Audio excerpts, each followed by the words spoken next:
Hey, good day. Welcome back to Mike's Diabetes World. Well, let's get the introduction out of the way.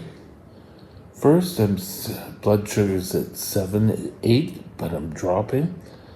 I have 1 day left on my sensor, so tomorrow will be just to start getting sensors set up and everything. I have 3/4 of a calibration left, which means in about an hour I'll be doing a blood sugar, which will bring that back up. I have a pretty active day. I have basal rate working fully, and then I have my correction coming down, and it comes down into place. All in all, we're looking pretty good. But let's take a look at how we're doing for time in range. Time in range. Oh, it's so sad. But we have 100%. So, not much to talk about here. We brought this down and we brought this down. So, that only means 100% time in range. I feel good this morning. My mood's much better. And things just seem to click a lot better when your blood sugar is in range. Average sugar is down. We brought this down, and it brought my average sugar down to 6.9. All in all, pretty good day. Okay, so what are we going to talk to you about today? Well, I want to talk to you about how everything seems to affect diabetes. But stay tuned, we'll be right back.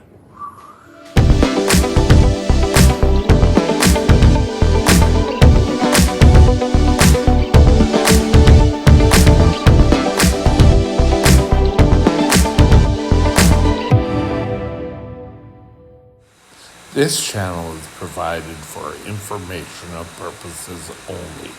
Contact your physician for any diagnostic or treatment plan.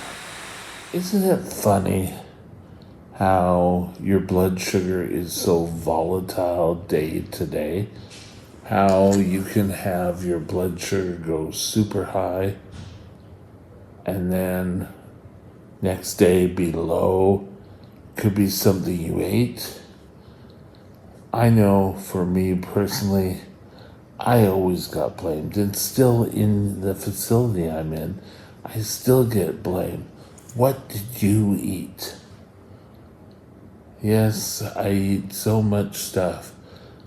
Basically, I don't eat unless it's given to me. So that's out. I don't leave the building for now. That argument may hold less weight as soon as we get more active and more. But that's done.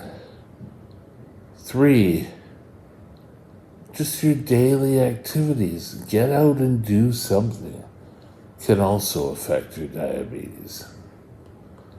So every little thing is from food, from exercise, from your medications. And notice I said medications. Did you take too much insulin? It's kind of like diabetics are always doing something wrong. You have to watch what you're eating and you watch what medication, and they really want nurses and that to hold control if you're ever in the hospital. Now, if you're in the hospital for diabetes related problems,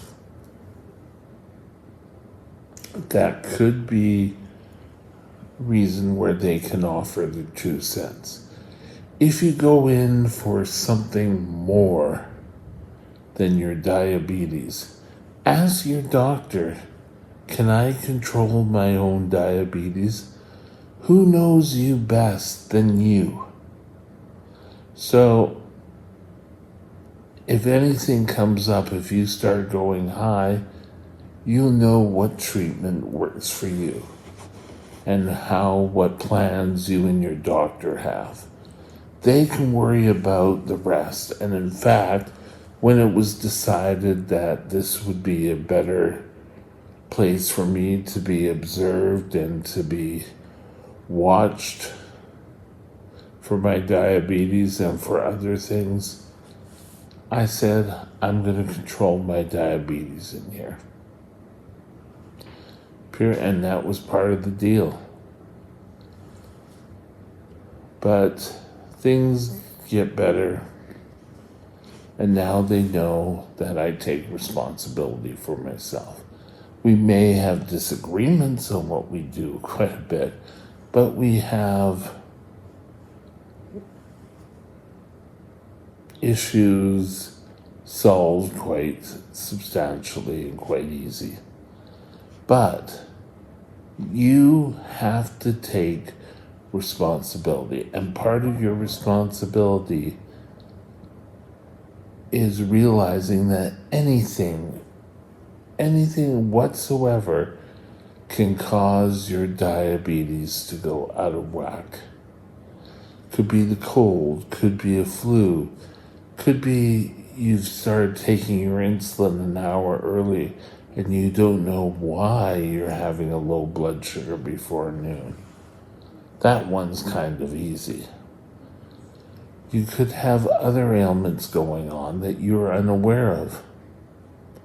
But again, you have to be alert and you have to be in the picture.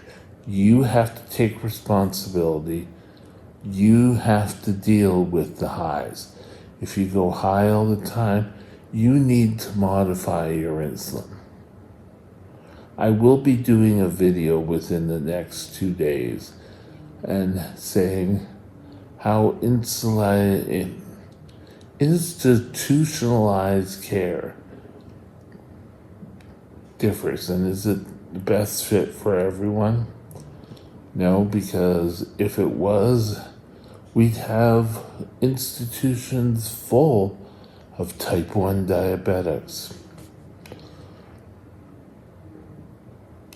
You can do this. We know food, different types of food, different types of eating patterns, different types of menus, all can play a role. You could go out for Middle Eastern, which may have more spices, may have different ingredients, which could have a different carb count, carry a different load, glycemic control.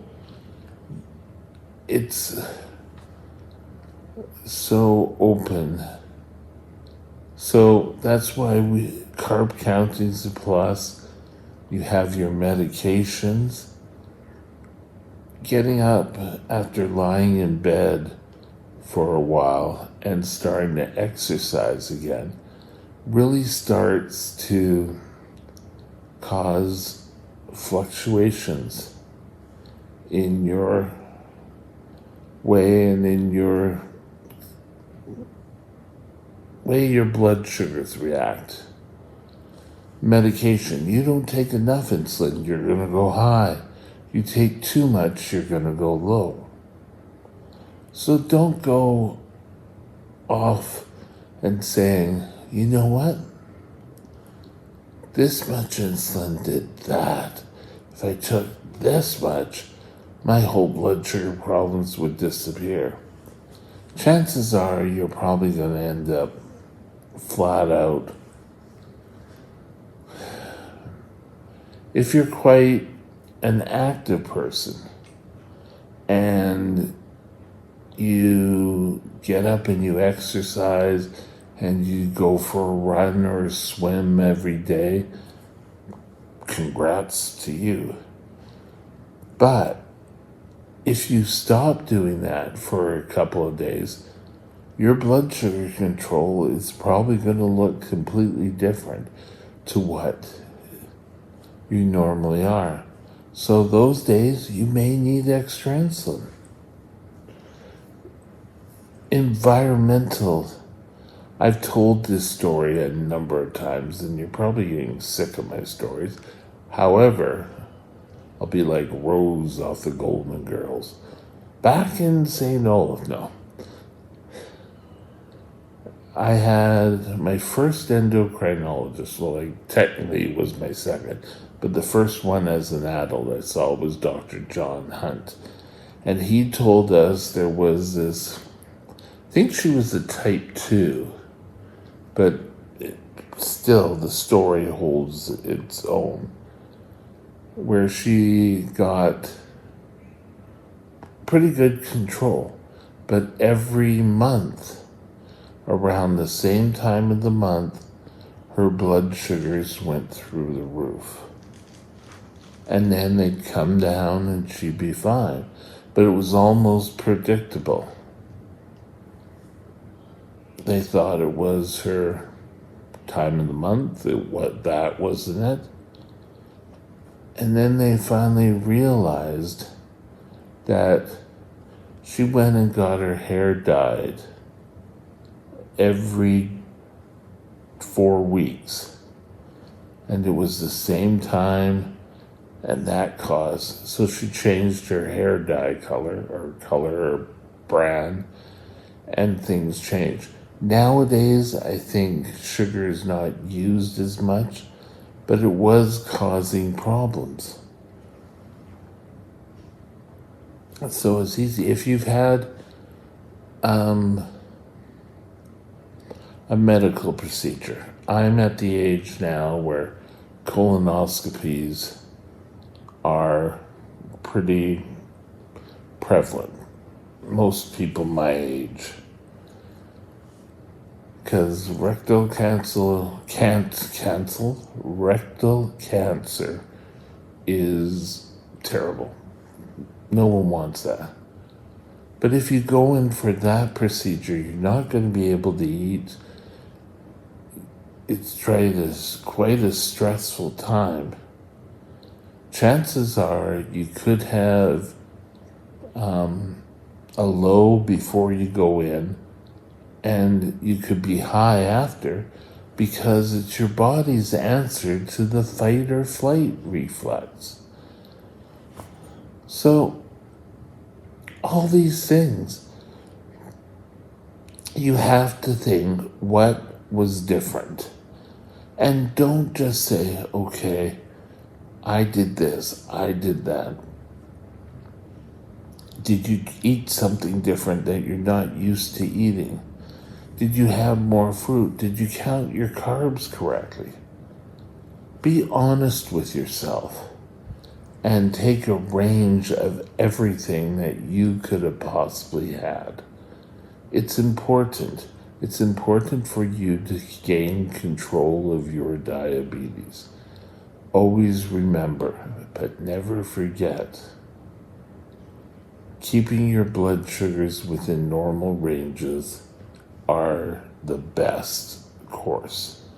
And like I said before, you are going to have hiccups along the way. Learn from these hiccups. Find out what caused the hiccups in your body. Learn from it and grow from that. Because you will succeed with your diabetes control. Remember, perfect is not a word we use. Doing your best is always the best course of action to take. Take care of your diabetes before diabetes takes care of you. And with that, we're going to call it a day, a night, whatever it is for you. Have a great day, and you know what? We'll be back in just a moment with tomorrow's video topic. See you later. My next vlog topic will be Hey, it's Mike here again. Tomorrow's video topic, we're going to talk to you about institutionalized care And does it play a role in diabetes at all? So stay tuned.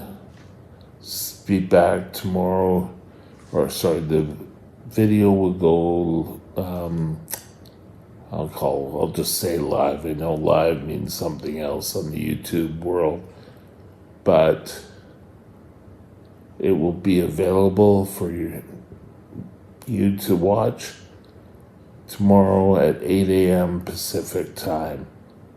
Have a great day, and we'll talk later. Bye now.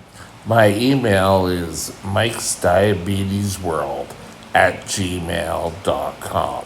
mikesdiabetesworld@gmail.com.